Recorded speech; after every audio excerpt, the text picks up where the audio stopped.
A jornada dos lipídios é, sem dúvida, um dos temas mais fantásticos e mais cobrados na fisiologia. Para dominar de verdade como essas moléculas viajam do intestino até os tecidos, a gente precisa transformar aquelas vias bioquímicas complexas em algo incrivelmente lógico. Sejam bem-vindos a este nosso resumo prático e de alto rendimento. Vamos descomplicar esse universo juntos. O roteiro de hoje tem 5 paradas super diretas: absorção e transporte exógeno, o papel central do fígado, um resumo comparativo das lipoproteínas, os receptores e o transporte reverso, e a gente fecha com os desequilíbrios clínicos. Parte 1. Absorção e transporte exógeno. Nossa jornada começa logo depois daquela refeição rica em gorduras direto no intestino. E é aqui, numa sequência de 5 passos, que a mágica da absorção acontece. Primeiro, os lipídios formam micelas mistas para conseguir chegar pertinho das microvelocidades intestinais. Segundo, já dentro das células do intestino, os enterócitos, esses produtos são remontados, reesterificados em triacilgliceróis, ou simplesmente tags. Aí vem o terceiro passo. Como gordura e água não se misturam, esses tags são empacotados em grandes veículos chamados quilomicrons, usando uma proteína super importante como crachá de identificação, a ApoB48. Quarto passo, por serem imensos, os quilomicrons não cabem nos capilares sanguíneos normais, então eles caem nos vasos linfáticos. E quinto, eles só vão entrar na corrente sanguínea lá na frente, através do ducto torácico. Um detalhe crucial para as provas: a gordura da dieta dá um verdadeiro bypass, um desvio inicial, passando longe do fígado e da veia porta nesse primeiro momento.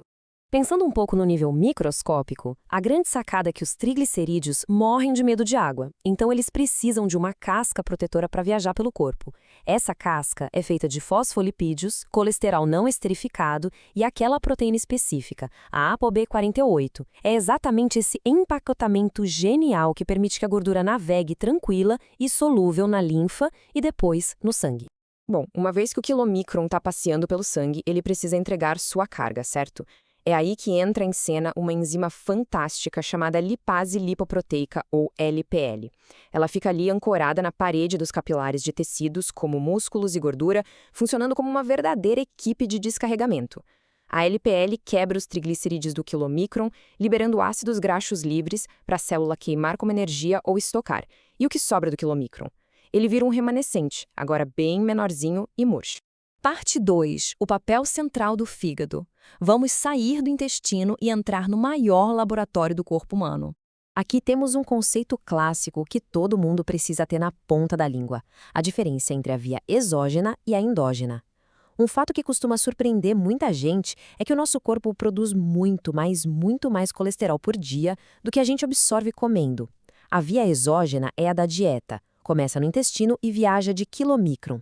Já a via endógena transporta a gordura que o próprio fígado fabricou, e ela usa como caminhão de entrega o VLDL, a lipoproteína de densidade muito baixa. Resumindo, origens diferentes, veículos de transporte diferentes. O fígado, na verdade, atua como um maestro, um grande controlador de tráfego aéreo.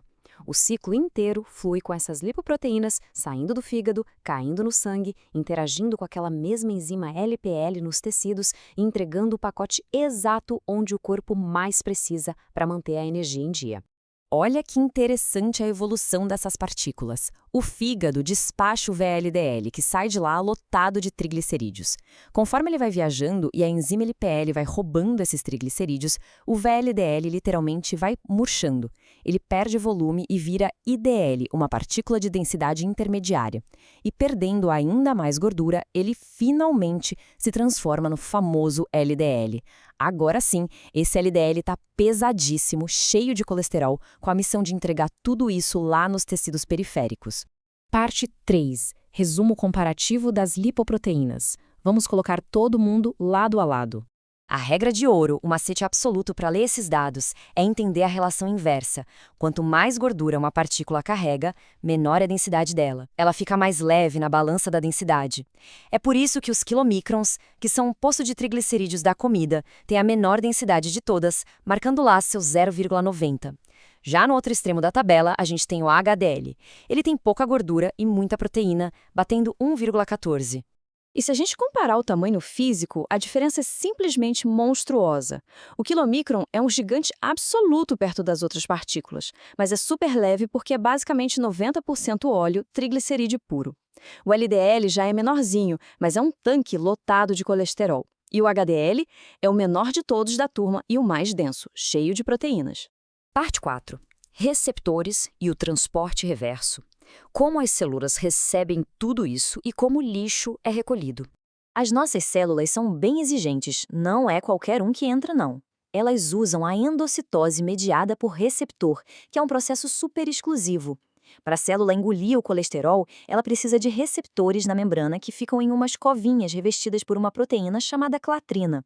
E adivinha quem é a chave exata para abrir essa porta?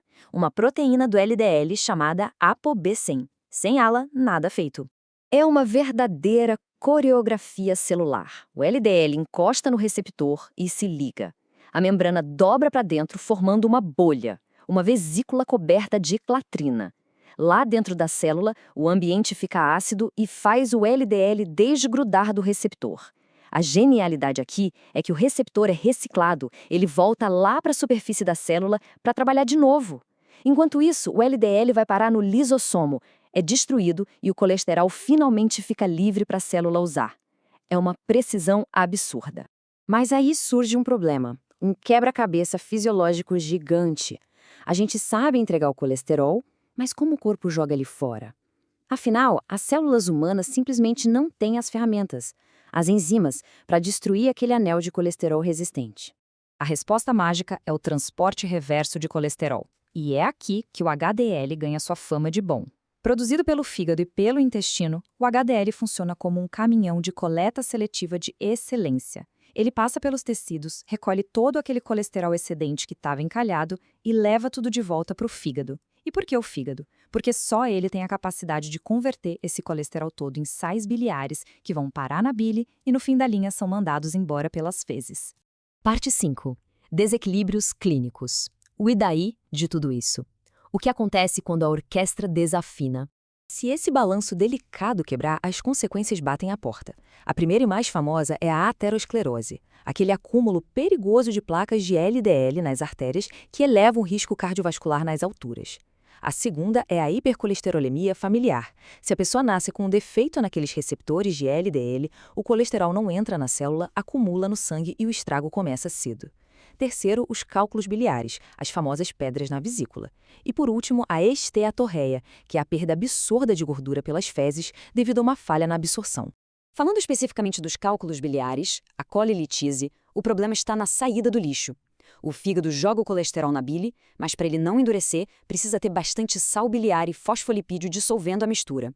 Se o fígado mandar colesterol demais, a mistura satura. O colesterol precipita, cristaliza e pronto. Formam-se as pedras na vesícula. É literalmente uma sobrecarga no sistema de eliminação.